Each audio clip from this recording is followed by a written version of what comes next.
السلام علیکم ورحمۃ اللہ وبرکاتہ، نحمده ونصلی علی رسوله الکریم، اما بعد فاعوذ باللہ من الشیطان الرجیم، بسم اللہ الرحمن الرحیم، رب اشرح لی صدری ویسر لی امری واحلل عقدۃ من لسانی یفقهوا قولی۔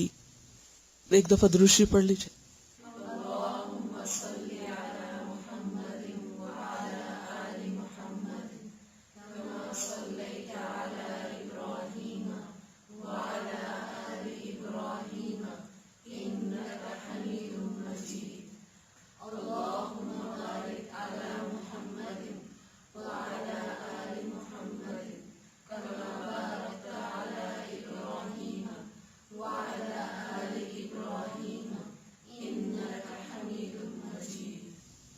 دعا مانگیے۔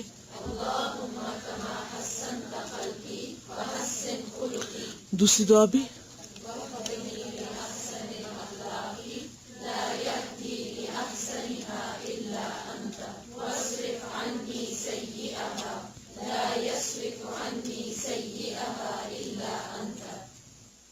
آج ہم پڑھیں گے انشاءاللہ جھگڑے کے بارے میں۔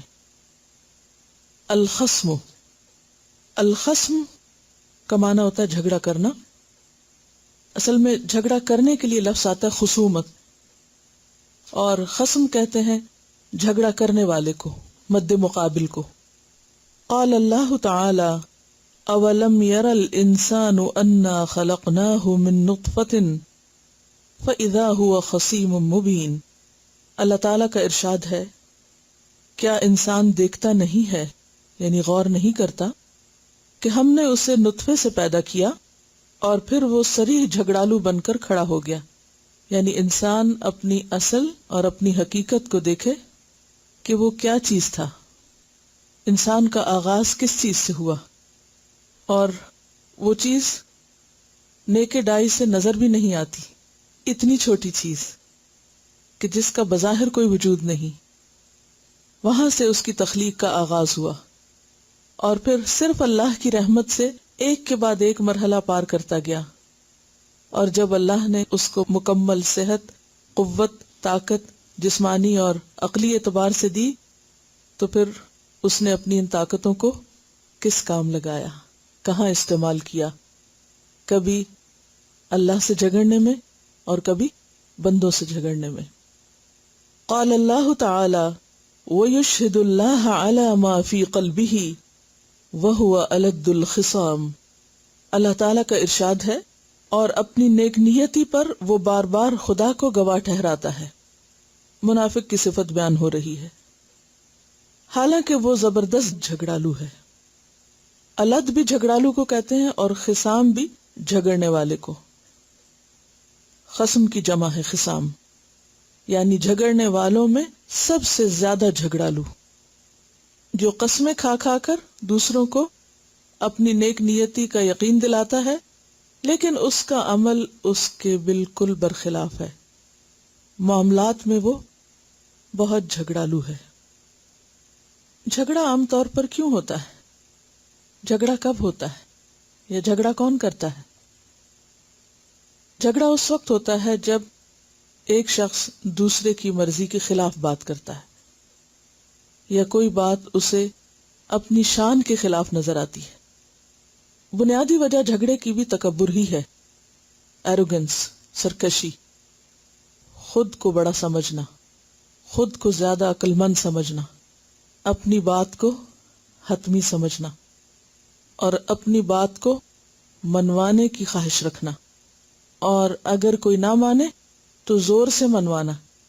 تو یہ منوانے کے لیے جو زور لگانا ہے اور زبانی حجتیں کرنا یا پھر ہاتھ کا استعمال، یہی جھگڑا ہوتا ہے، یہیں سے جھگڑے کا آغاز ہوتا ہے۔ ان عروۃ بن الزبیر ان عائشہ رضی اللہ عنہا اخبرته قالت استأذن رجل على رسول اللہ صلی اللہ علیہ وسلم فقال ائذنوا له بئس اخو العشیرة او ابن العشیرة فلما دخل الان له الكلام قلت یا رسول اللہ قلت الذي قلت ثم ألنت له الكلام قال أي عائشة ان شر الناس من ترکہ الناس او ودعہ الناس اتقاء فحشہ، رواہ البخاری کتاب الادب۔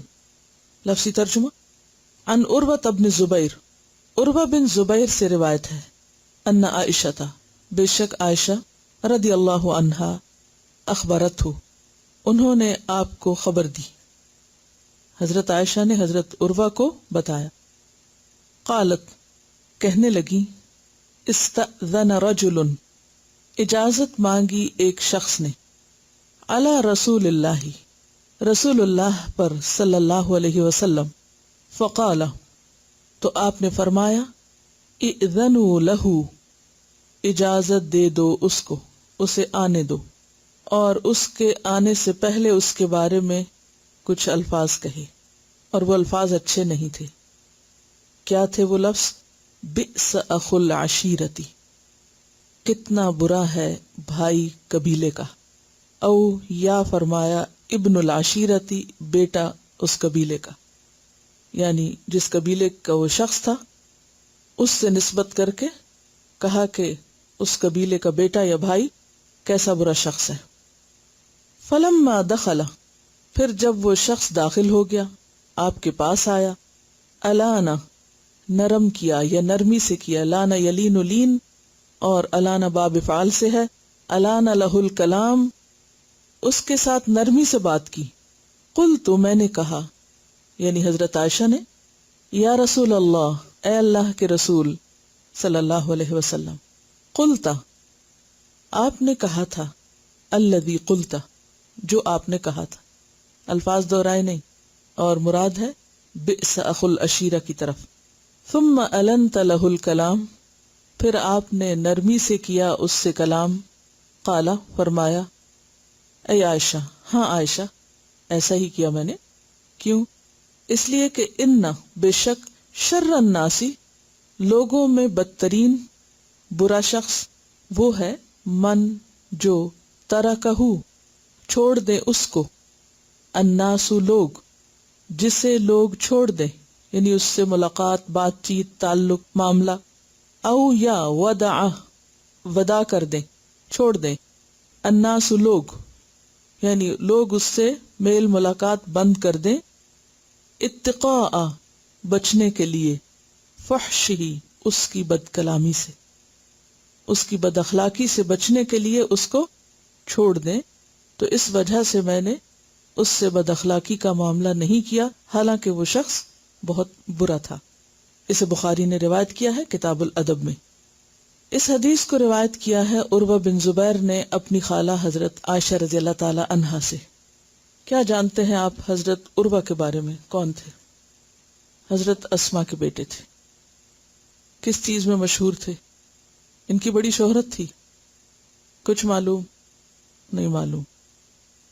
جس دن ہمیں یہ معلوم ہو گیا کہ ہمیں نہیں معلوم، اس دن ہم معلوم کرنے کی کوشش بھی کریں گے۔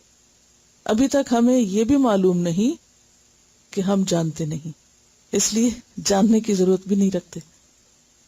عروہ بن زبیر جو ہیں، کیا صحابی تھے؟ تابعی تھے۔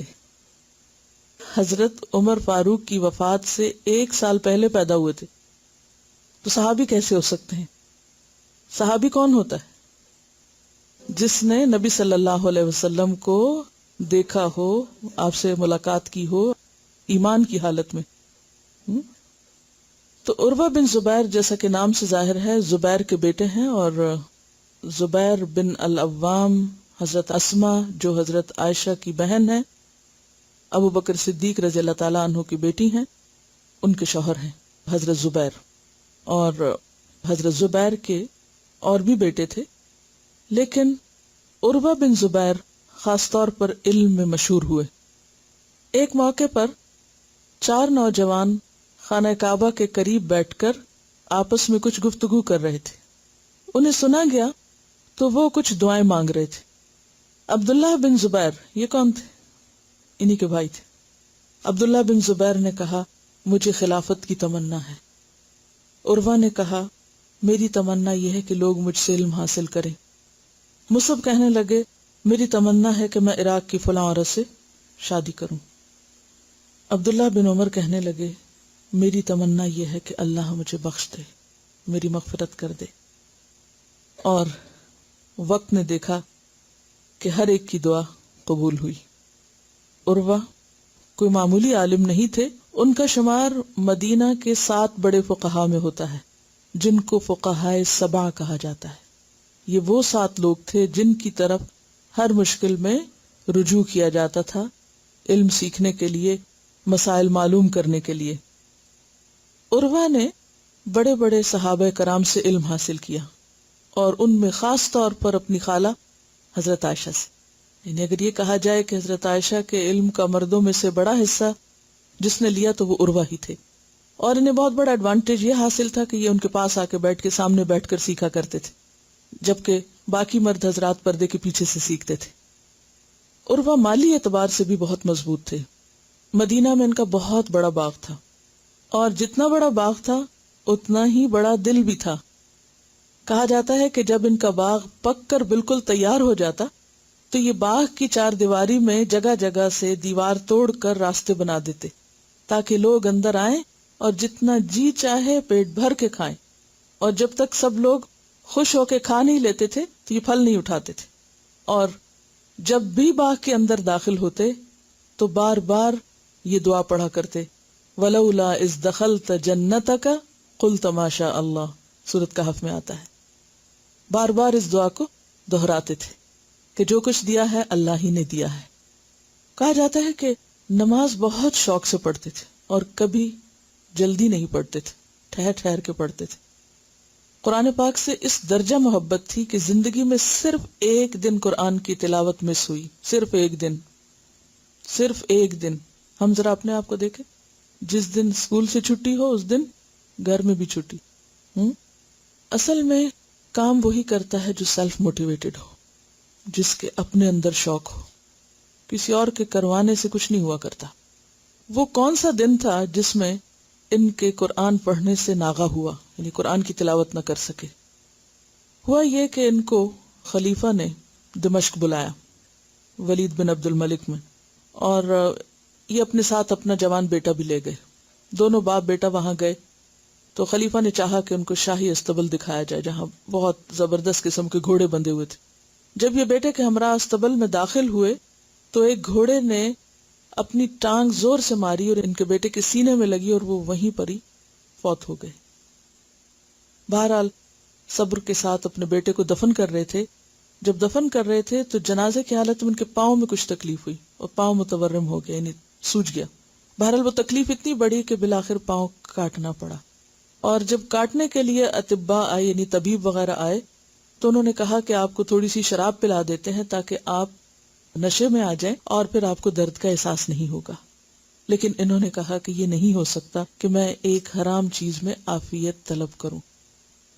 اب کیا ہوا، طبیب نے بہت سے لوگوں کو بلایا کہ وہ ان کو پکڑ کر رکھیں تاکہ ٹانگ کاٹی جا سکے، کیونکہ وہ ورم پاؤں سے چل کے پھیلتا چلا جا رہا تھا، اور اگر وہ نہ کاٹی جاتی ٹانگ تو وہ سارے جسم کو لے جاتا۔ انہوں نے کہا کہ مجھے پکڑنے کی ضرورت نہیں، تم کاٹو اور میں اللہ کا ذکر کرتا ہوں۔ انہوں نے اللہ کا ذکر شروع کیا اور اس ذکر میں اتنے مگن تھے کہ پہلے گوشت کاٹا گیا، پھر ہڈی کاٹی گئی، اور پھر ابلتے تیل کو اس جگہ پر لگایا گیا، اور یہ بخیر و عافیت سب کام کرواتے رہے اس ذکر میں مگن ہونے کی وجہ سے۔ اس سے آپ اندازہ لگا سکتے ہیں کہ ان کی یکسوئی کا عالم کیا تھا، اللہ کے ساتھ کنیکشن کی حالت کیا تھی۔ ہماری طرح دل پراگندہ تھوڑی تھے، ادھر کا غم ادھر کی فکر، وہ بات ہمارے ذہنوں پہ اتنی سوار ہوتی ہے کہ جب ہم نماز بھی پڑھتے ہیں یا قرآن بھی پڑھتے ہیں تو ہمارے دل انہی چیزوں میں ابلتے کھولتے رہتے ہیں، اور جس چیز کے لیے تڑپنا چاہیے وہ تڑپ نہیں آتی، کیونکہ خراب کباڑ نے ہمارا دل بھرا ہوا ہے، چیزیں اندر سمائی ہوئی ہیں۔ اینی ہاؤ، اب ہوا یہ کہ وہ واحد دن تھا جب ان کی تلاوت نہ ہو سکی۔ وہ ایک دن تھا زندگی کا جب وہ اس حالت میں تھے۔ جب یہ واپس گئے گھر، ان کو سوار کر کے واپس مدینہ لایا گیا، کیونکہ اب یہ چل نہیں سکتے تھے اور ویسے بھی سفر دور کا تھا دمشق سے۔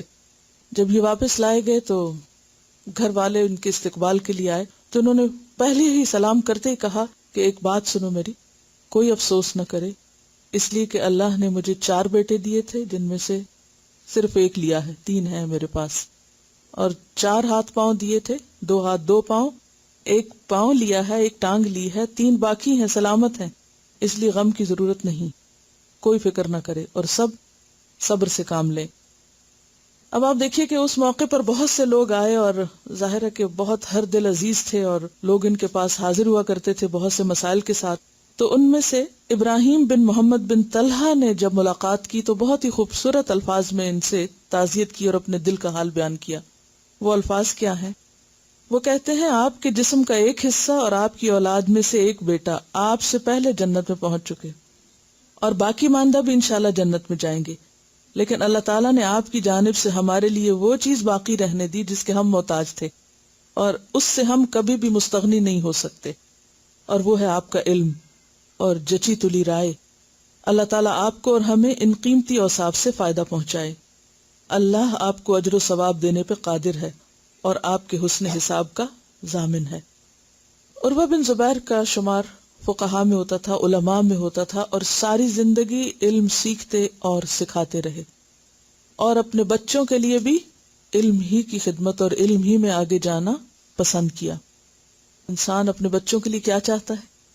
جس چیز کی اسے خود سب سے زیادہ محبت ہوتی ہے اور جو وہ خود زندگی میں نہیں کر سکتا، یعنی ہمارے دل میں جو چیز بسی ہوئی ہوتی ہے، ہمارے دل میں جس چیز کی محبت ہوتی ہے، مثلا مال کی ہے یا کسی عہدے کی ہے یا شہرت کی ہے یا کسی بھی چیز کی، تو ہم پہلے تو اپنی زندگی لگاتے ہیں اس میں کہ وہ ہم حاصل کر لیں۔ جب خود نہیں حاصل کر پاتے تو پھر اگلے سٹیپ پہ کیا چاہتے ہیں کہ جو ہمیں نہیں ملا وہ ہمارے بچے پالیں۔ انہوں نے اپنے بچوں کے لیے کیا چاہا؟ یہ اپنے بیٹوں کو ہمیشہ علم حاصل کرنے کی ترغیب دیتے اور کہا کرتے تھے کہ میرے پیارے بیٹو، علم حاصل کرو، اس کا حق ادا کرو۔ اگر تم اپنی قوم میں کمزور بھی ہوئے تو اللہ تعالیٰ علم کی برکت سے تمہیں ممتاز بنا دے گا، یعنی اگر تم ویک بھی ہو اور تم معمولی بھی ہوئے تو جب علم ہوگا تمہارے پاس تو سب کچھ حاصل ہو جائے گا۔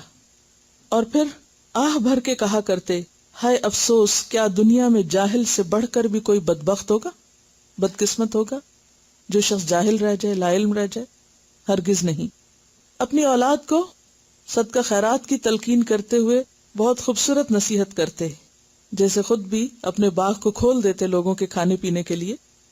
کہتے کہ اللہ کی راہ میں صدقہ اس طرح دیا کرو جس طرح ہدیہ یا تحفہ کسی عزیز کو پیش کیا جاتا ہے، جیسے اپنے کسی عزیز دوست کو ہدیہ پیش کرتے ہو، اللہ کی راہ میں بھی ایسے ہی دیا کرو۔ میرے پیارے بیٹو، کبھی بھی راہ خدا میں کوئی ایسی چیز بطور صدقہ نہ دینا جو تم اپنی قوم کے کسی عزیز کو دیتے ہوئے شرماؤ، یعنی اپنے کسی دوست ساتھی کو دیتے ہوئے، اپنے کسی رشتہ دار کو دیتے ہوئے جو چیز شرماؤ کہ ہائے وہ کیا کہے گا، کیا دیا میں نے، تو ایسی چیز اللہ کی راہ میں مت صدقہ کرو۔ اللہ تو بڑی عزت، شان و شوکت اور جاہ و جلال والا ہے، یعنی اس کو ہی تم گھٹیا چیز دو گے؟ اس کی عظمتوں کا تقاضا بھی یہی ہے کہ جو چیز بھی اس کے نام پہ دی جائے وہ بھی قابل قدر، پسندیدہ اور ہر لحاظ سے عمدہ ہو۔ لیکن ہم لوگوں کا طرز عمل کیا ہے؟ اگر اللہ کی راہ میں کچھ دینا ہو تو کیا دیتے ہیں؟ جو ردی بیکار غیر ضروری چیز ہو۔ وہ اکثر کہتے جب کسی کو کوئی اچھا کام کرتے دیکھو، مثلا کوئی کسی نیکی کے کام میں مشغول ہے، کسی کی خدمت کر رہا ہے، کوئی قرآن پڑھ رہا ہے، کوئی سیکھ رہا ہے، سکھا رہا ہے، کچھ کوئی بھی اچھا کام، تو اس شخص سے اچھائی ہی کی امید رکھو، اگرچہ وہ شخص لوگوں کی نظروں میں برائی کیوں نہ ہو۔ یعنی لوگ اگر اسے برا کہیں بھی تمہارے پاس آ کے کہ وہ شخص اچھا نہیں، لیکن تم نے خود اس کو اچھا کرتے دیکھا ہے تو اس کے بارے میں اچھی رائے ہی رکھو، کیونکہ اس سے مزید اچھے کاموں کی توقع رکھی جا سکتی ہے۔ اور جس شخص کو خود برا کام کرتے دیکھو اس سے بچ کے رہو، اگرچہ وہ لوگوں کی نظروں میں اچھا ہی کیوں نہ ہو، کیونکہ اس سے کسی وقت کوئی اور برائی بھی سرزد ہوگی۔ خوب یاد رکھو، ایک نیکی بہت سی نیکیوں کا پیش خیمہ ہوتی ہے اور ایک برائی کئی برائیوں کو جنم دیتی ہے۔ تو اگر ایک شخص کسی ایک اچھے کام میں لگا ہے تو وہ اور بھی اچھا کرے گا، اور اگر برے میں لگ گیا ہے تو اس سے مزید برائی کی بھی توقع، کیونکہ اس کے بعد پھر ایک چین چل پڑتی ہے۔ بہرحال اپنے بچوں کو جو نصیحتیں کی ان میں خاص طور پر تواضع، تحمل، برداشت اور حسن اخلاق کی نصیحتیں تھیں۔ اپنے بچوں کو سمجھاتے ہوئے کہتے ہیں، جس شخص کی بات میں مٹھاس ہو چہرے پہ مسکراہٹ کی ہر دم چمک ہو، وہ لوگوں میں اس شخص سے زیادہ پسند کیا جاتا ہے جو ان پر بے دریغ مال خرچ کرتا رہے. یعنی ایک شخص اگر مال خرچ بھی کرتا رہے لیکن مسکرا کے بات نہ کرے، اچھی طرح پیش نہ آئے، تو اس کا گراف پسندیدگی کا نیچے ہے. اور وہ شخص جو آپ کو مال نہ دے سکے لیکن اچھے اخلاق سے پیش آئے، محبت سے پیش آئے، وہ اپنی قدر اور اپنی محبت دلوں میں زیادہ پیدا کر لیتا ہے. جب دیکھتے کہ لوگ عیش و عشرت کی طرف مائل ہو رہے ہیں، ناز و نام کے دل دادا ہو چکے ہیں، تو انہیں آپ صلی اللہ علیہ وسلم کی زندگی کی مشکلات اور مصائب کے بارے میں بتاتے.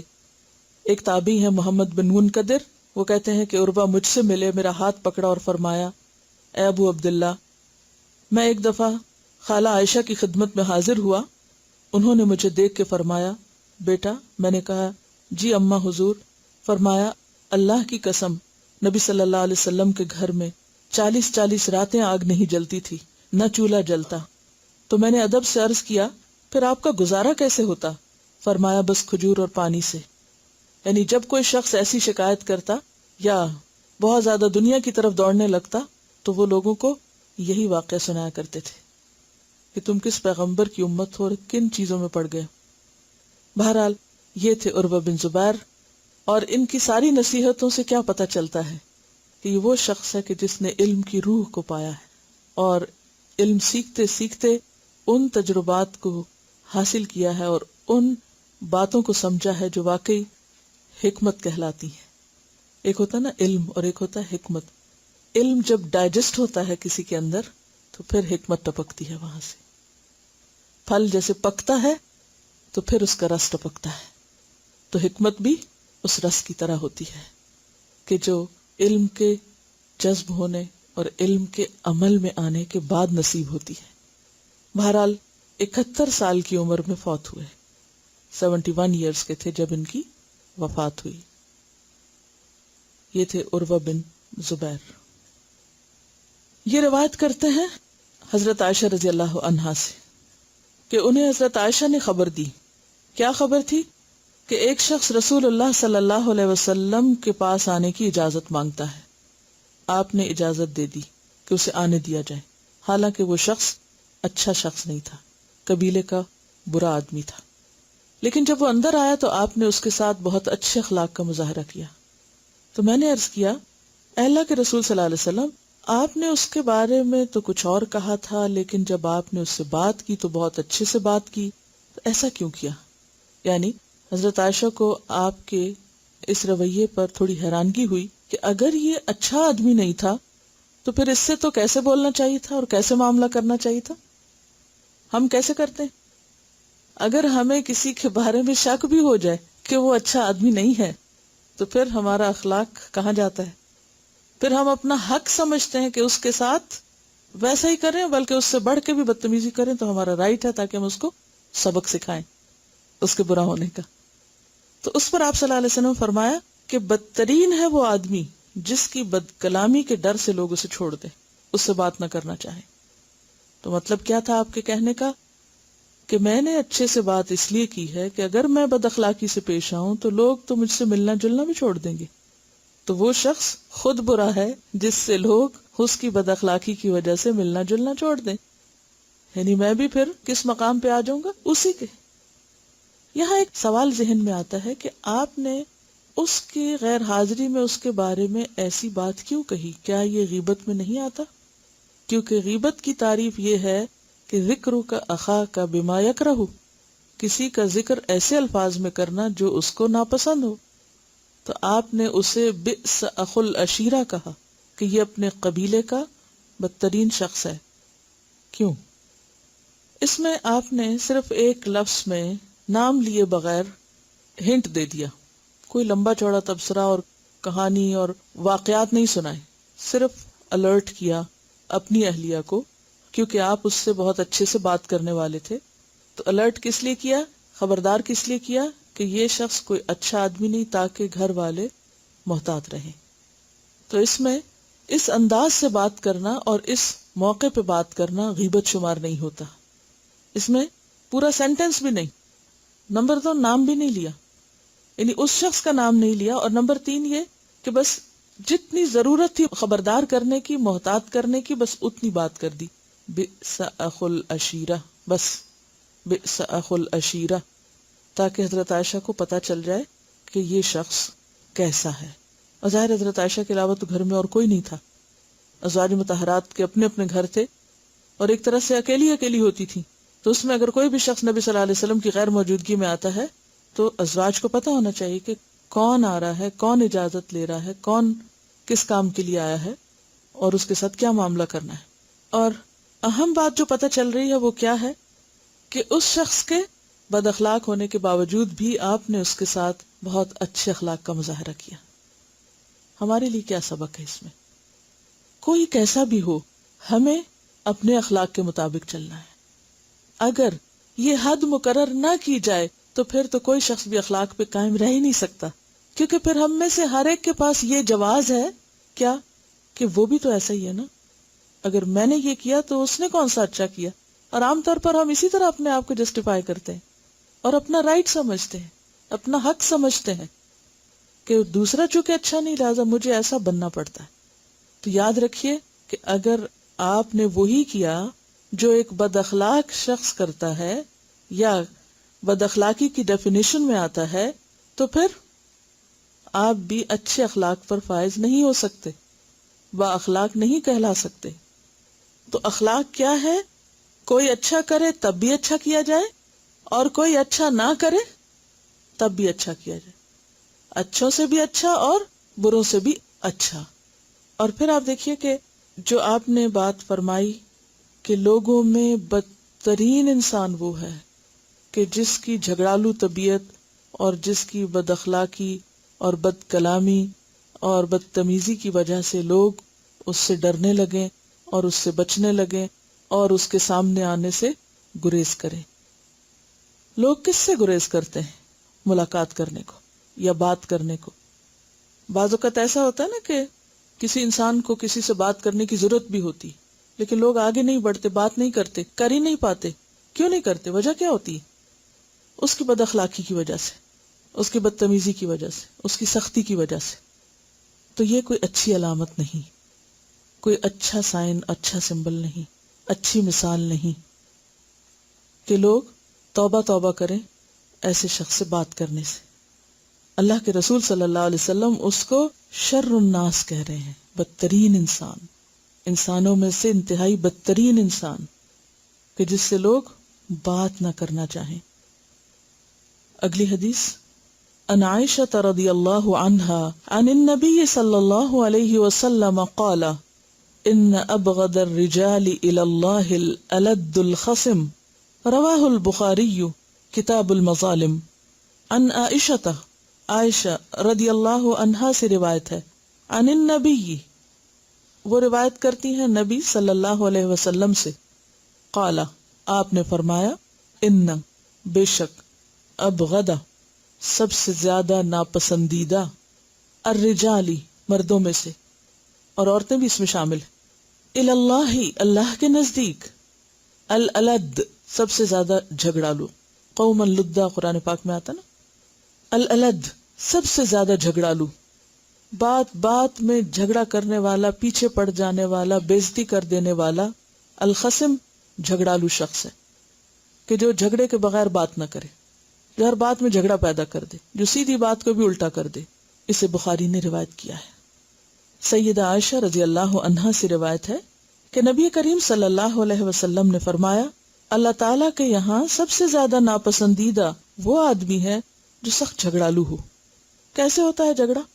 مثلا سیدھی بات کا بھی الٹا مطلب نکالنا، سیدھی صاف آسان بات کا غلط مطلب نکال کے بات کو آؤٹ آف کانٹیکسٹ بیان کرنا.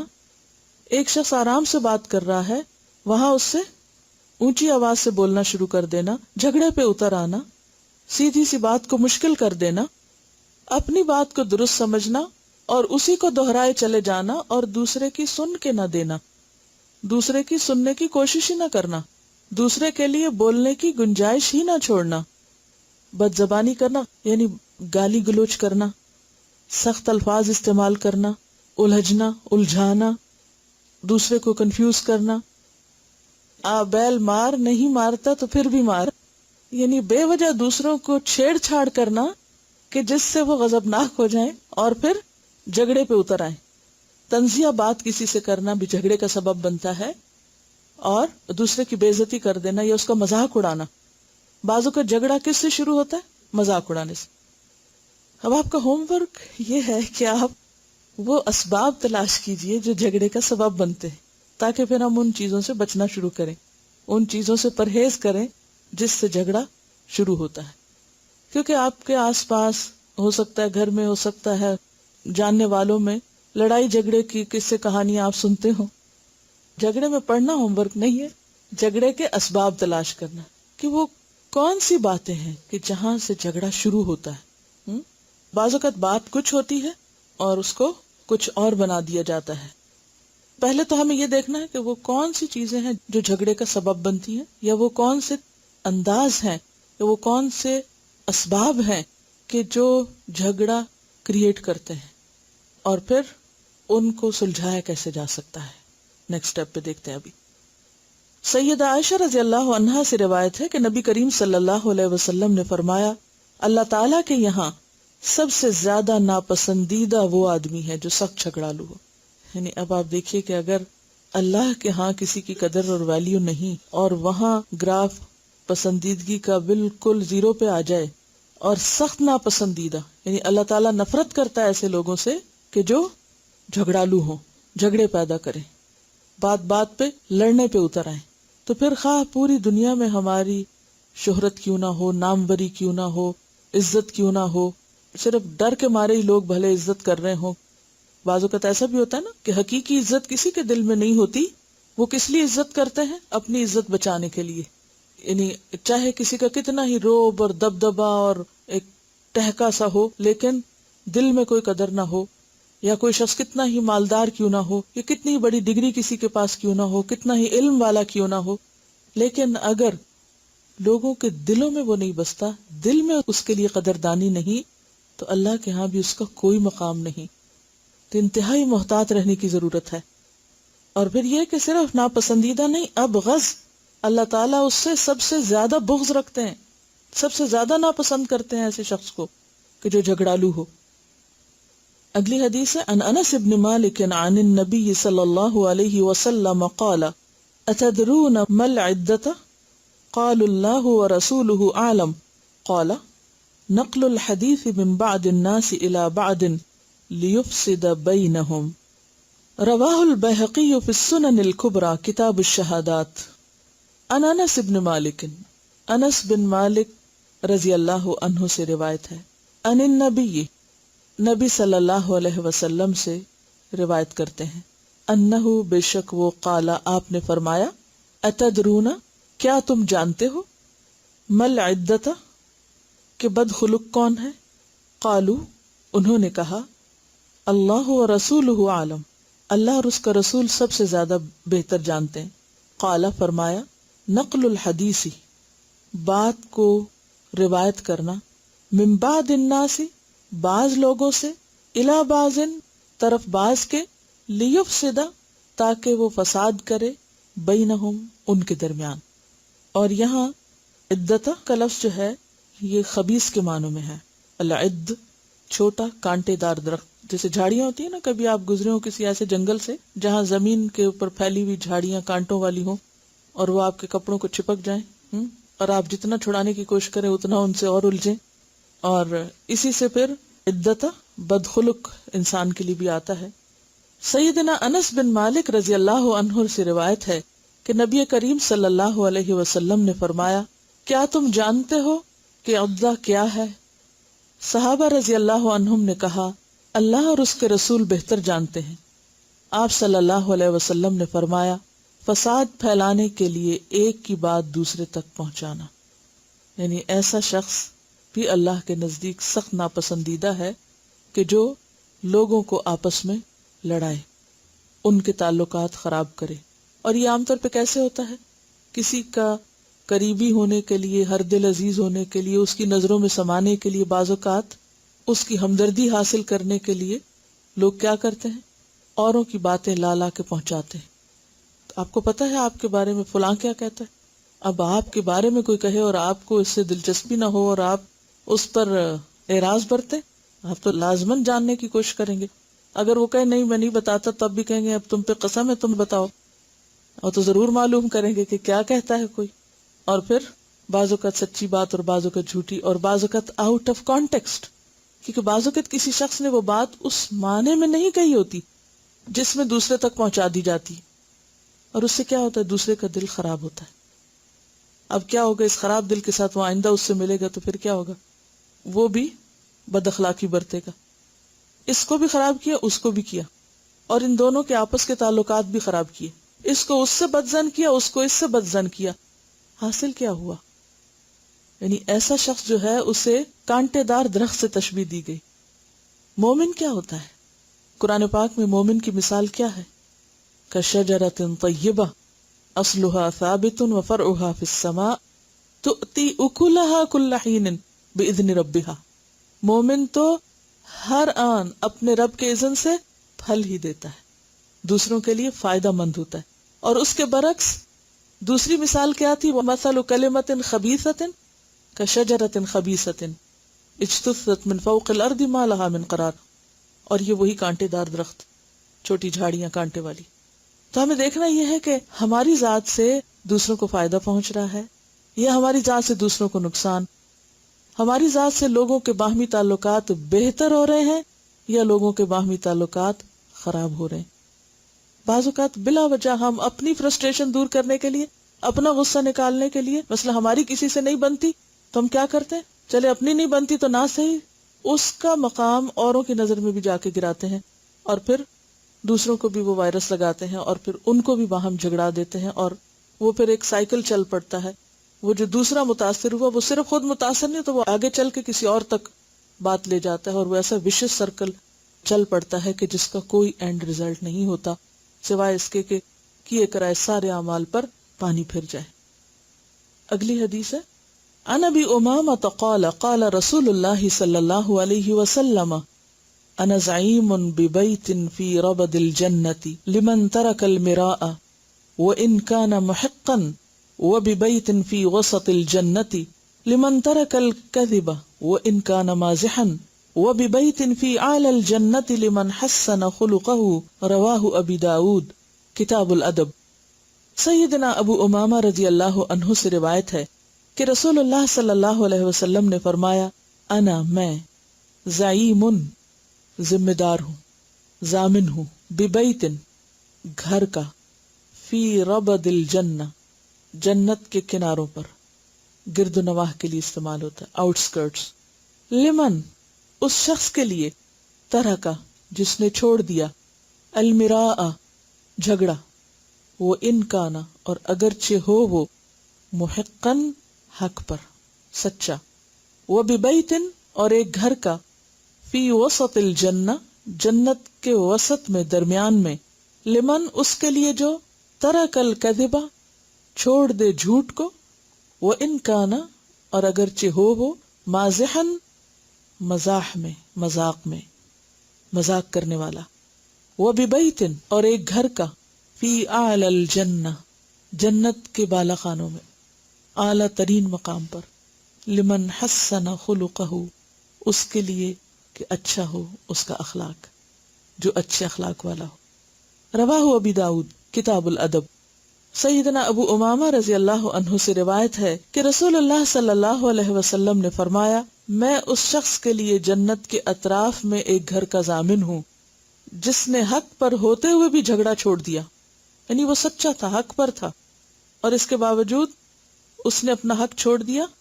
کیونکہ عموماً جھگڑے اس پر بھی ہوتے ہیں جب دوسرا شخص ایک کا حق دبا جائے، یعنی مثلاً ایک چیز آپ کا حق تھی، آپ کی تھی، اور اس نے اس پر ناجائز قبضہ کر لیا. اب اس سے وہ واپس لینے کے لیے ایک لمبا مقدمہ چاہیے، اور اس میں انسان بعض اوقات پھر بھی کامیاب نہیں ہوتا. تو ایسی صورت میں ایک شخص اپنا معاملہ اللہ کے حوالے کر کے اگر خاموشی اختیار کر لیتا ہے تو اللہ تعالیٰ اسے قیامت کے دن بہترین طریقے پر کمپنسیٹ کریں گے. اور اس شخص کے لیے جنت کے درمیان میں گھر کا ضامن ہوں، جس نے مذاق کے طور پہ بھی جھوٹ کا ارتکاب نہیں کیا، بالکل جھوٹ چھوڑ دیا مذاق میں بھی. کیونکہ عام طور پر لوگ سفید جھوٹ تو چھوڑ دیتے ہیں، یا یہ کہ بڑے بڑے جھوٹ چھوڑ دیتے ہیں، لیکن ان کی سمجھ میں یہ نہیں آتا کہ مذاق میں جھوٹ کیوں نہیں بولنا چاہیے. وہ کہتے ہیں اس سے کیا فرق پڑتا ہے، ایسا تو سبھی کرتے ہیں. لیکن ایسا کرنا بھی ناپسندیدہ ہے. کیونکہ جب ایک غلط چیز چاہے تھوڑی سی مقدار میں کی جائے، وہ کس کی طرف لے جاتی ہے؟ بڑی غلطی کی طرف لے جاتی ہے. یعنی ایک شخص جو مذاق میں جھوٹ بولتا رہتا ہے، ایک دن ایسا آتا ہے کہ وہ بڑے سے بڑا جھوٹ بولتے ہوئے بھی شرماتا نہیں پھر، کیونکہ جھجک تو ختم ہو چکی ہوتی ہے غلط بیانی کرنے کی. اور اس شخص کے لیے جنت کے بلند ترین حصے میں گھر کا ضامن ہوں جس کا اخلاق اچھا ہو. اب یہاں پر آپ دیکھیے کہ جس چیز کی طرف توجہ دلائی جا رہی ہے وہ کیا ہے؟ جھگڑا چھوڑ دینا. اس میں ہم بہترین مثال دیکھتے ہیں حضرت ابوبکر صدیق رضی اللہ تعالیٰ عنہ کی. ایک شخص نے حضرت ابوبکر کو برا بھلا کہا، خاموش رہے. آپ وہاں بیٹھے ہوئے تھے، نبی صلی اللہ علیہ وسلم تعجب کرتے رہے، مسکراتے رہے. جب اس شخص نے بہت زیادتی کی تو حضرت ابوبکر نے بعض باتوں کا جواب دینا شروع کیا. اس پہ نبی صلی اللہ علیہ وسلم کو غصہ آ گیا. آپ وہاں سے اٹھ گئے. ابوبکر چل کر آپ سے ملے اور کہا، اے اللہ کے رسول صلی اللہ علیہ وسلم، وہ مجھے برا بھلا کہہ رہا تھا اور آپ بیٹھے خوش ہو رہے تھے، لیکن جب میں نے اس کی بعض بات کا جواب دیا تو آپ غصہ ہو گئے اور وہاں سے اٹھ گئے. آپ نے فرمایا، جب تم چپ تھے تو تمہارے ساتھ ایک فرشتہ تھا جو اس کا جواب دے رہا تھا، مگر جب تم نے خود جواب دینا شروع کیا تو فرشتہ چلا گیا اور شیطان آ گیا، اور جہاں شیطان آ جائے پھر وہاں آپ کیسے رہیں؟ بات یہ ہے کہ آپ نے جواب دینے کو ناپسند کیوں کیا؟ اگر وہ شخص زیادتی کر رہا تھا کیوں نہیں جواب دینا چاہا؟ اس سے جھگڑا بڑھتا ہے. ہم عام طور پر کلیریفیکیشن کرتے کرتے معاملات زیادہ خراب کر لیتے ہیں، اور ایک شخص نے اگر ایک بات کہی تو دوسرا اگر سن کے چپ ہو جاتا ہے تو بات ختم ہو جاتی ہے. لیکن جب دوسرا جواباً بولتا ہے تو پہلا تو پہلے ہی غصے میں ہے، وہ اور فلیئر اپ ہو جاتا ہے. پہلے اگر وہ سیدھی بات کر رہا تھا تو ہو سکتا ہے وہ گالیوں پہ اتر آئے، اور پھر اگر آپ گالی کا بدلہ لینا چاہیں تو ہو سکتا ہے کہ وہ پتھر اٹھا لے، اور پھر ہاتھا پائی شروع ہو جائے، اور پھر آہستہ آہستہ معاملہ کہیں سے کہیں جا پہنچے. اس کے برعکس اگر ایک شخص بولے چلے جا رہا ہے اور آپ خاموشی سے سن رہے ہیں تو کیا ہوگا؟ تھوڑی دیر میں اس کے غبارے کی ہوا نکل جائے گی اور اس کو ٹھنڈا ہونا پڑے گا. کتنی دیر کوئی ابل سکتا ہے، کھول سکتا ہے، بھڑک سکتا ہے؟ کتنی دیر؟ آخر کتنی دیر؟ بس دوسرے شخص کا اس وقت صبر کا امتحان ہوتا ہے کہ وہ اس وقت خاموشی اختیار کر لے، چپ کر کے سنتا جائے، خصوصاً اگر اس کی ذات کے بارے میں کچھ کہا جا رہا ہو، یعنی اس کو سخت سست یا نکما یا برا بھلا کہا جا رہا. لیکن اگر پلٹ کے وہ ایک لفظ بھی بول دے گا ایسے موقع پر تو کیا ہوگا؟ وہ مدت اور طویل ہو جائے گی. اگر ایک شخص کو 5 منٹ بولنا تھا تو وہ 10 منٹ بولے گا، تب آپ کو زیادہ لمبا صبر کرنا پڑے گا. اور اگر آپ نے زیادتی کر دی تو پھر بات بہت بڑھ جائے گی، اور بڑھتے بڑھتے بعض اوقات اتنی زیادہ بڑھ جاتی ہے کہ پھر اس کو جوڑنا یا اس کا علاج بھی ممکن نہیں ہوتا. تو اس لیے آپ صلی اللہ علیہ وسلم نے کیا پسند کیا کہ اس موقع پر خاموشی اختیار کی جائے، اور ان کو کیا تسلی دی؟ تم چپ تھے، اللہ کی طرف سے تمہارے لیے ایک مددگار موجود تھا. تو بات یہ ہے کہ جھگڑا ختم کرنے کے طریقوں میں سے ایک طریقہ کیا ہے؟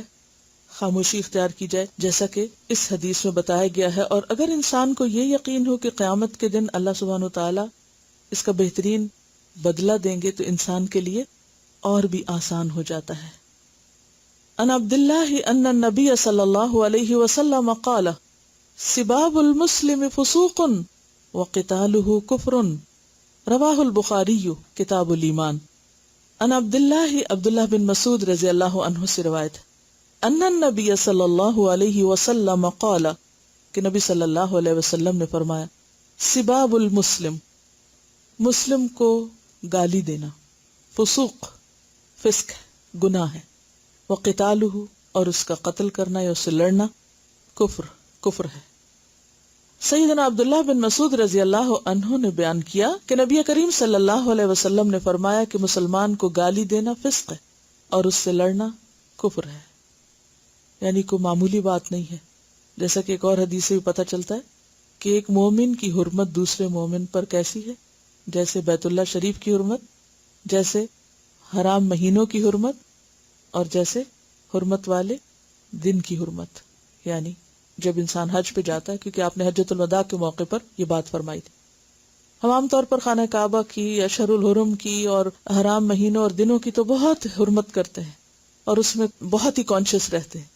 تو اسی طرح کسی مومن کی عزت جو ہے وہ اللہ کے نزدیک اس سے بھی زیادہ محترم ہے، اس کا احترام لازم ہے. لیکن جہاں احترام کی لڑی ٹوٹ جاتی ہے وہاں پھر ہر چیز، یعنی انسان اخلاق کے دائرے سے باہر آ جاتا ہے. سارے مومنوں کا احترام لازم ہے، لیکن کچھ کا کچھ پر پھر مزید لازم ہے. یعنی پھر درجے بھی ہیں نا. یعنی اگر آپ اپنے سے چھوٹے والے کو کچھ برا بھلا کہہ رہے ہیں تو وہ بھی غلط ہے. چاہے بچوں کو آپ گالیاں دے رہے ہیں یا سخت باتیں کر رہے ہیں کہ جو ناحق ناروا ہیں، صرف اپنی فرسٹریشن نکالنے کے لیے کہ کسی نے آپ کو کچھ کہہ دیا اور اب آپ کا بس کسی اور پہ نہیں چل رہا تو آپ اسی کو ہی پکڑ لیں، وہ بھی غلط ہے. لیکن اگر آپ برابر والے کو کر رہے ہیں تو اس سے زیادہ غلط ہے. اور اگر آپ اپنے سے بڑے کو کر رہے ہیں، مثلا عمر میں بڑا ہے یا علم میں بڑا ہے یا رتبے میں بڑا ہے، کسی بھی اعتبار سے، تو وہ اور زیادہ برا ہو جاتا ہے. پھر اسی طرح کسی کے پیچھے بھی کہنا برا اور سامنے آ کے کہنا تو اور بھی برا، اور بھی اخلاق سے گری ہوئی بات. اگلی حدیث ہے ان ابی ہریرہ رضی اللہ عنہ انہ سمع النبی صلی اللہ علیہ وسلم یقول اللہم فأیما مؤمن سببتہ فاجعل ذلک لہ قربۃ الیک یوم القیامہ. رواہ البخاری کتاب الدعوات. ان ابی ہریرہ، ابو ہریرہ رضی اللہ عنہ سے روایت ہے، انہ سمع کہ انہوں نے سنا، النبی نبی صلی اللہ علیہ وسلم سے، یقول آپ فرمایا کرتے تھے. دیکھیے دوسری حدیث میں قال ہے اور یہاں یقول، یعنی اس سے پتہ چلتا ہے کہ کہتے رہتے تھے، ایک دعا مانگتے تھے. کیا؟ اللہم اے اللہ، فایما پس کوئی بھی، مؤمن مؤمن، سببتہ میں نے اس کو گالی دی، فجعل تو کر دے، ذالک اس بات کو، لہو اس کے حق میں، قربتن قربت کا ذریعہ، الیکا تیری طرف، یوم القیامتی قیامت کے دن. سیدنا ابو ہریرہ سے روایت ہے کہ انہوں نے نبی کریم صلی اللہ علیہ وسلم سے سنا، آپ نے فرمایا اے اللہ، میں نے جس مومن کو بھی برا بھلا کہا، سباب گالی کو بھی کہتے ہیں اور سباب سخت الفاظ بولنے کو کسی کے بارے میں یا کسی کی توہین کرنا، میں نے جس مومن کو بھی برا بھلا کہا تو اس کے لیے اسے اپنی قربت کا ذریعہ بنا دے. یعنی وہ الفاظ جو اس کے بارے میں کہے گئے اور اس کو تکلیف دے گئے تو اس پر اس نے جو صبر کیا یا اس کو جو نقصان ہوا اس کے بدلے میں اسے قیامت کے دن اپنا قرب دے دے. یعنی دنیا میں ہی اس شخص کے حق میں دعا مانگ کر کمپنسیٹ کیا. اس سے پتہ چلتا ہے کہ کس قدر محتاط تھی آپ کی سوچ اور آپ کی زندگی. اسی زندگی کو تقوی والی زندگی کہتے ہیں. تو آپ کے ہوم ورک میں یہ دعا زبانی یاد کرنا ہے. پہلے ہم احادیث یاد کرتے ہیں نا، تو یہ حدیث بھی ہو گئی اور دعا بھی ہو گئی. کہیے اللہم فأیما مؤمن سببتہ فاجعل ذلک لہ قربۃ الیک یوم القیامۃ. اللہم فأیما مؤمن سببتہ فاجعل ذلک لہ قربۃ الیک یوم القیامۃ. اللہم فأیما مؤمن سببتہ فاجعل ذلک لہ قربۃ الیک یوم القیامۃ. عن ابی ہریرہ قال سئل النبی صلی اللہ علیہ وسلم ما اکثر ما يدخل الجنة قال التقوى وحسن الخلق وسئل ما اکثر ما يدخل النار قال الاجوفان الفم والفرج. رواہ ابن ماجہ کتاب التحفہ. عن ابی ہریرہ، ابو ہریرہ رضی اللہ عنہ سے روایت ہے، قال انہوں نے کہا سئل سوال کیا گیا، النبی صلی اللہ علیہ وسلم، نبی صلی اللہ علیہ وسلم سے کیا سوال؟ ما کیا ہے وہ چیز، اکثر جو سب سے زیادہ، ما يدخل الجنہ جو جنت میں داخل کرے گی لوگوں کو، وہ کون سی چیز ہے جو لوگوں کو سب سے زیادہ جنت میں لے جانے والی ہے؟ قال فرمایا التقوی، محتاط زندگی گزارنا، تقوی، وحسن الخلق، اور اچھا اخلاق۔ تقوی تو اندر کی کیفیت ہے، اور حسن الخلق، خلق بیسیکلی عادت کو کہتے ہیں، اچھی عادتیں۔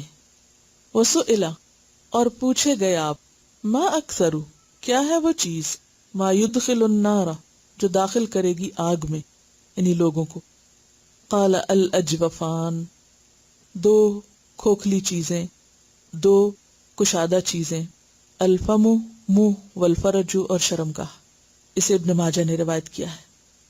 سیدنا ابو ہریرہ رضی اللہ عنہ سے روایت ہے کہ رسول اللہ صلی اللہ علیہ وسلم سے سوال کیا گیا کہ کون سے اعمال انسانوں کے زیادہ جنت میں جانے کا سبب بنیں گے؟ آپ نے فرمایا تقوی اور اچھا اخلاق، اللہ کا ڈر اور حسن اخلاق۔ اور پوچھا گیا کون سی چیز انسانوں کے زیادہ جہنم میں جانے کا سبب ہوگی؟ آپ نے فرمایا دو خالی چیزیں، منہ اور شرمگاہ۔ تو اس سے پتہ چلتا ہے کہ جو چیز انسان کو جنت میں لے جانے والی ہے اس میں سب سے اہم چیز اللہ کا ڈر ہے، کہ انسان اگر کچھ چھوڑے تو اللہ کے ڈر سے، کچھ کرے تو اللہ ہی کی خاطر، یعنی 24 گھنٹے اس کا اللہ کے ساتھ ایک ایسا کنیکشن رہے کہ وہ لمحے کے لیے بھی اللہ سے غافل نہ ہو، مسلسل اس کا کنیکشن اللہ کے ساتھ جڑا رہے، خواہ وہ عبادت کی شکل میں یا ذکر کی شکل میں یا احساس یا خیال یا ڈر یا خوف یا محبت کی، یعنی کسی بھی شکل میں یہ احساس باقی رہنا کہ وہ میرے اوپر ہے، وہ مجھے کوئی دیکھ رہا ہے۔ اور حسن الخلق، اچھی عادتیں۔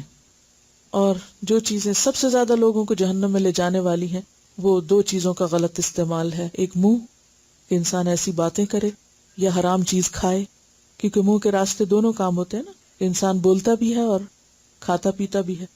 اگر کھانے میں حرام اختیار کرتا ہے یا بولنے میں غلط بیانی کرتا ہے تو یہ چیز جہنم میں لے جانے کا سبب ہے۔ اور اسی طرح شرمگاہ، کہ اگر انسان اس کی حفاظت نہیں کرتا، جسے قرآن پاک میں آتا ہے کہ قل للمؤمنین یغضوا من ابصارہم ویحفظوا فروجہم، شرمگاہوں کی حفاظت جو ہے وہ ایمان کا حصہ ہے۔ تو اس سے مراد زنا ہے یا عریانی ہے، یعنی عریانی بھی اس میں آ جاتی ہے۔ حفاظت میں دونوں چیزیں، اس کو ستر کو ڈھانکنا بھی اور پھر اس کی حفاظت بھی، یعنی زنا سے پرہیز بھی۔ اور زنا کے علاوہ باقی جتنے بھی بے حیائی کے کام ہیں، خواہ وہ عمل قوم لوط ہے یا کچھ بھی اور، ان سب کی طرف اشارہ ہے۔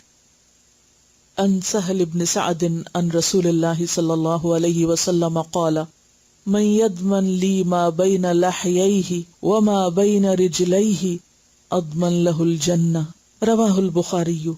سیدنا سہل بن سعد رضی اللہ عنہ سے روایت ہے کہ رسول اللہ صلی اللہ علیہ وسلم نے فرمایا، من جو کوئی، یضمن ضمانت دیتا ہے، گارنٹی دیتا ہے، لی میرے لیے، ما بین لحییہ جو اس کے دو جبڑوں کے درمیان ہے۔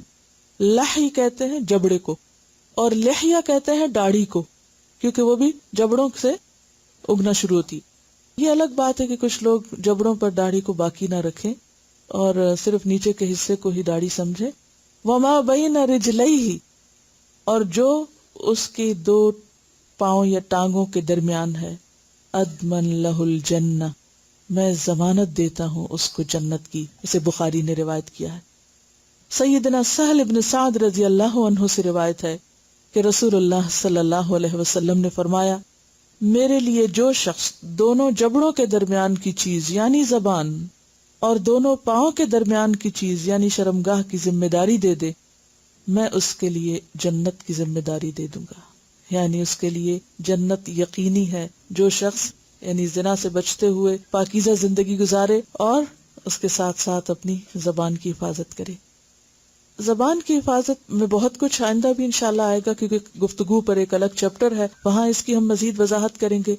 لیکن جھگڑے کے کانٹیکسٹ میں یہ بات یاد رکھیے کہ بہت سی باتوں میں جھگڑے کا اصل سبب زبان ہے، گفتگو ہے انسان کی۔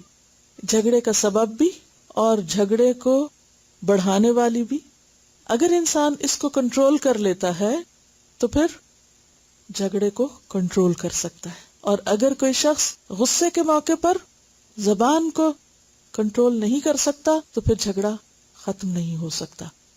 حضرت ابوبکر صدیق کی خلافت کا زمانے کا واقعہ ہے کہ دو سردار جن کا نام عیینہ ابن حصن اور اقرا بن حابس تھا، ان دونوں کو فتح ہوازن کے بعد 100 اونٹ ملے اور انہوں نے حضرت ابوبکر صدیق سے ایک زمین طلب کی اور آپ نے انہیں تالیف قلب کے لیے باقاعدہ تحریر لکھ دی. ان دونوں نے کیا چاہا کہ دوسرے صحابہ سے بھی جا کر تصدیق کروائیں، لہٰذا وہ حضرت عمر کے پاس گئے. حضرت عمر نے حضرت ابوبکر کے فرمان کو پھاڑ دیا اور کہا کہ یہ وہ چیز ہے. کس نے کہا؟ عمر نے پھاڑ کے. یہ وہ چیز ہے جو رسول اللہ صلی اللہ علیہ وسلم تم لوگوں کو تالیف قلب کے طور پہ دیتے تھے، مگر اب اللہ نے اسلام کو طاقتور بنا دیا ہے اور تم سے بے نیاز کر دیا ہے. اس کے بعد وہ لوگ حضرت ابوبکر کے پاس آئے اور کہا خلیفہ آپ ہیں یا عمر؟ حضرت ابوبکر نے فرمایا وہی ہیں اگر وہ چاہیں تو، اور انہوں نے حضرت عمر کی رائے سے اتفاق کیا. اگر ہم جیسا کوئی وہاں ہوتا تو کیا کہتا؟ حضرت ابوبکر نے اس جھگڑے کو کیسے ختم کیا؟ حضرت ابوبکر کا کتنا سخت امتحان تھا، وہ خلیفہ تھے، انہوں نے ایک چیز لکھ کر دی جو شاہی فرمان تھی، حضرت عمر نے لے کے پھاڑ دی. کوئی معمولی بات نہیں تھی. وہ لوگ واپس حضرت ابوبکر کے پاس آئے کہ دیکھیں آپ کا فرمان پھاڑ دیا ہے. ہاں آپ خلیفہ یا وہ؟ کتنا سخت بھڑکانے والی بات تھی. آپ خلیفہ یا وہ؟ تو حضرت ابوبکر کے ساتھ اگر شیطان ہوتا تو وہ کیا کہتے؟ ایسی تیسی، خلیفہ میں ہوں اور میرا حکم اور میرا فرمان فلاں نے پھاڑ دیا. اور نتیجہ کیا نکلتا؟ اس امت کے دو بہترین افراد آپس میں لڑ پڑتے. اور امت کہاں جاتی؟ جب لیڈرز آپس میں لڑتے ہیں، جب بڑے آپس میں لڑتے ہیں تو نقصان کس کا ہوتا ہے؟ عوام کا ہوتا ہے. ایک بہترین خیر آنے سے رک جاتی. ایسے موقع پر ذمہ داروں کو بہت سوچ سمجھ کے بولنا چاہیے. اور وقتی طور پر اگر کوئی ایسے کہے بھی کہ آپ بڑے ہیں یا وہ بڑے، تو کیا کہنا چاہیے؟ وہی بڑے ہیں، انہی کو بڑا سمجھ لیں اور بات ختم ہو جائے گی. اس شدید تنقید پر حضرت ابوبکر نے بالکل برا نہیں مانا. کیوں؟ اس لیے کہ بات درست تھی. یہ لوگ اب ڈیزرو نہیں کرتے تھے اس چیز کو. اس کو کہتے ہیں بڑا دل ہونا. بڑے دل والے بڑے کام کرتے ہیں، چھوٹے دل والے کچھ کرنے کے قابل نہیں ہوتے. دلوں میں وسعت لائیے اور دلوں کی وسعت اللہ سے مانگیے. جب تک دل بڑے نہیں ہوں گے بڑا کام نہیں کر سکیں گے. دو آپشنز ہیں آپ کے پاس، یا چھوٹے دلوں کے ساتھ چھوٹے چھوٹے کام کرتے رہیں، اور یا بڑے دل والے بن کر بڑے بڑے کام کریں. چوائس آپ کی ہے. کتنی نیکی کمانا چاہتے ہیں؟ جتنی برداشت ہوگی، جتنا اٹھا سکیں گے بوجھ، اتنا ہی بڑا اجر ہوتا چلا جائے گا. اللہ وسعت کے مطابق ہر ایک کو دیتا ہے. لا یکلف اللہ نفسا الا وسعها. ظرف بڑھائیے اور زیادہ نیکی کمائیے. اس کی مثال پہلے میں نے آپ کو دی تھی کہ اگر آپ کسی گلاس میں پتھر پھینکیں تو کیا ہوگا؟ سارا پانی باہر آ جائے گا، شاید گلاس خود بھی ٹوٹ پڑے، برسٹ ہو جائے. اور اگر آپ کسی ندی میں پہاڑ بھی ڈال دیں تو کیا ہوگا؟ وہ آرام سے نیچے جا کے بیٹھ جائے گا اور ندی کے اوپر کچھ بھی نہیں ہوگا. ہم کم ظرف ہیں، چھوٹے گلاس والے، یا پھر ندی ہیں گہری؟ کتنا چاہیے؟ جتنا چاہیے اتنا ہی ملے گا. ایک مثال ہے حضرت امیر معاویہ کی. ایک بار دمشق میں انہوں نے کچھ چادریں تقسیم کی تو ان میں سے ایک چادر دمشق کے ایک بوڑھے آدمی کو پہنچی. یعنی مال غنیمت جیسے تقسیم ہوتا تھا تو ایک چادر ایک بوڑھے شخص کو پہنچی. وہ انصار سے تھے، انصاری بزرگ تھے. ان کو وہ چادر پسند نہیں آئی. دیکھیے جھگڑا کیسے ہوتا ہے نا. چادر پسند نہیں آئی تو انہوں نے غصے میں آ کے کہا خدا کی قسم میں اس چادر کو امیر معاویہ کے سر پہ دے ماروں گا. بوڑھے ہو جاتے ہیں انسان، ویسے بھی ذرا ہر چیز کمزور ہو جاتی ہے تو ٹیمپر بھی کنٹرول کرنا بعض اوقات مشکل ہوتا ہے جوانوں کی نسبت. لیکن اب تو جوان کہتے ہیں ہماری جوانی کا تقاضا ہے کہ ہم اپنا ٹیمپر کنٹرول نہ کریں. کوئی بچہ ہے تو کوئی جوان ہے تو کوئی بوڑھا ہے، اور ہر ایک کے لیے جسٹیفیکیشن. تو وہ کہنے لگے واللہ لأضربن بها رأس معاویہ. حضرت معاویہ اس وقت عظیم اسلامی سلطنت کے خلیفہ تھے، وہ معمولی انسان نہیں تھے. انہیں یہ بات پہنچی، کسی نے جا کے بتا دیا کہ جس کو آپ نے چادر بھیجی تھی وہ اس طرح کا شکریہ ادا کر رہا ہے. امیر معاویہ کیا کر سکتے تھے؟ ری ایکشن کیا ہوگا؟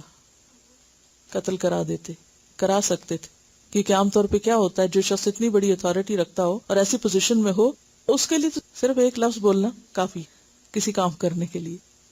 انہوں نے ایسا نہیں کیا، اس کے برعکس اس شخص کو بلا لیا اور ان کے سامنے اپنا سر کھول دیا، کہا اپنی قسم پوری کر لو. البتہ ایک بوڑھے کو چاہیے کہ وہ دوسرے بوڑھے پہ نرمی کرے، یعنی اگر آپ بوڑھے تو میں بھی بوڑھا ہوں، ایک بوڑھے کو دوسرے پر نرمی کرنی چاہیے. تو اس پر انصاری شرمندہ ہو گئے، معافی مانگی اور خاموشی کے ساتھ چلے گئے. اب آپ دیکھیے کہ اگر اس وقت اپنی اتھارٹی اور اپنے مقام اور مرتبے کو دیکھتے ہوئے اگر امیر معاویہ اس وقت غصے میں آتے اور انتقامی کاروائی کرتے تو کیا ہوتا؟ وہ بلاتے، مروا دیتے. اب یہ ہوتا کہ اس سے مزید جھگڑا ہوتا، مزید پورا خاندان ان کا اور قوم اور برادری اور معلوم نہیں کہاں کہاں تک وہ فتنہ پھیلتا. لیکن صرف ایک خاموشی نے اور حسن معاملہ اور حسن تدبیر نے معاملے کو کس طرح رفع دفع کر دیا کہ گویا کوئی بات بھی نہ تھی. امیر معاویہ یہ بھی سوچ سکتے تھے کہ اگر یہ آج ایسی بات کرے گا تو کل دوسرا بھی کرے گا، تو بہتر ہے کہ اس کو کنٹرول کرنا چاہیے تاکہ لوگوں کو آئندہ یہ ایسی باتیں کرنے کا موقع نہیں. کیونکہ عام طور پہ ہم ایسے مواقع پر کیوں سختی کر جاتے ہیں، کیوں غصے کا اظہار کرتے ہیں، کیوں انتقام لینے پر ہی تل جاتے ہیں کہ ہم یہ بہانہ کر لیتے ہیں کہ اس سے پھر دوسروں کو سبق سکھایا جائے. بہرحال ایسے معاملات میں اس طرح کا طریقہ اختیار کرنا کہیں زیادہ فائدہ مند ہے بنسبت دوسرے طریقے کے. اور صرف یہ نہیں کہ یہ حضرت ابو بکر حضرت عمر کی بات مان رہے ہیں، حضرت عمر خطبہ دے رہے ہیں اور عورتوں کا مہر کم کر رہے ہیں، اور ایک عورت کھڑی ہو کے کہتی ہے کہ عمر تم نے کیسے کم کر دیا جب اللہ نے ان کو زیادہ دیا ہے. تو حضرت عمر بھری مجلس میں خلیفہ ہوتے ہوئے اعتراف کرتے ہیں اور کیا کہتے ہیں؟ اس شہر میں تو ہر شخص عمر سے بڑھ کر فقیہ ہے. یہ تھا ان لوگوں کا اخلاق. اپنی ذات کے لیے انتقام لینے اور اپنی ذات کا بدلہ لینے کا کوئی وقت نہیں تھا. یہ ہم جیسے لوگوں کا کام ہے کہ جب ہماری زندگیوں میں مقصد عزیز نہیں ہوتا، ذاتیں عزیز ہوتی ہیں، تو پھر ایسے سلسلے شروع ہوتے. ایک دوسرے سے حسد نہیں تھا، اپنی ذات کو منوانے کا شوق نہیں تھا. وہ ہر چیز کے لیے آگے بڑھتے تھے دین کا فائدہ سوچ کر، اور پرسنل لیول پہ چیزیں نہیں لیتے تھے. ہم ہر چیز کو ذات پہ لے لیتے ہیں. اگر کوئی کسی چیز پہ تنقید کرے تو اس کو ہم اپنی ذات کے خلاف لے لیتے، اور پھر ہم اپنی ذات کی صفائی دینے میں کوئی کسر نہیں چھوڑتے. اصل مشکل یہ ہے کہ ہمارے سامنے کوئی بہترین مثالیں ہی نہیں ہیں. لا ادری کا احساس نہیں ہے کہ ہم نہیں جانتے. ہم اکثر ایک سوال کرتے رہتے ہیں، کیا وجہ تھی صحابہ کرام اتنے کامیاب تھے؟ کرتے ہیں نا یہ سوال، کیا وجہ تھی وہ اسی زندگی میں اتنے بڑے بڑے کام کر گئے، ہم نہیں کر پاتے؟ یہ وجہ تھی، وہ اپنی ذات کے لیے نہیں جیتے تھے، وہ دین کے لیے جیتے تھے، وہ اللہ کے لیے جیتے تھے، وہ بندوں کی خدمت میں جیتے تھے. ذات ان کے نزدیک سب سے چھوٹی چیز تھی. کیونکہ حدیث میں آتا ہے نا، ایک ذرے برابر بھی تکبر ہے اگر تو جنت میں نہیں جا سکتے. یہ ساری چیزیں ہمارے تکبر کو توڑنے کے لیے، اور یہ عملی مثالیں ہمیں وہاں ملتی. کیونکہ ذات کو پروٹیکٹ کرتے رہتے ہیں، جس کی وجہ سے دلوں میں تنگی ہو جاتی. جب دلوں میں تنگی ہوتی ہے تو پھر دین بہت پیچھے چلا جاتا ہے. تو اگر ہم اپنے فائدے کے لیے اور دین کے فائدے کے لیے، اپنا فائدہ کون سا؟ آخرت کا فائدہ، تھوڑی سی قربانی کر لیں تو آج بھی بہت کچھ ہو سکتا ہے. اور آج اگر نہیں ہو رہا مسلمانوں کے اندر تو اس کی بنیادی وجہ یہی ہے. سبحانک اللہم و بحمدک، نشہد ان لا الہ الا انت، نستغفرک ونتوب الیک. والسلام علیکم ورحمۃ اللہ وبرکاتہ.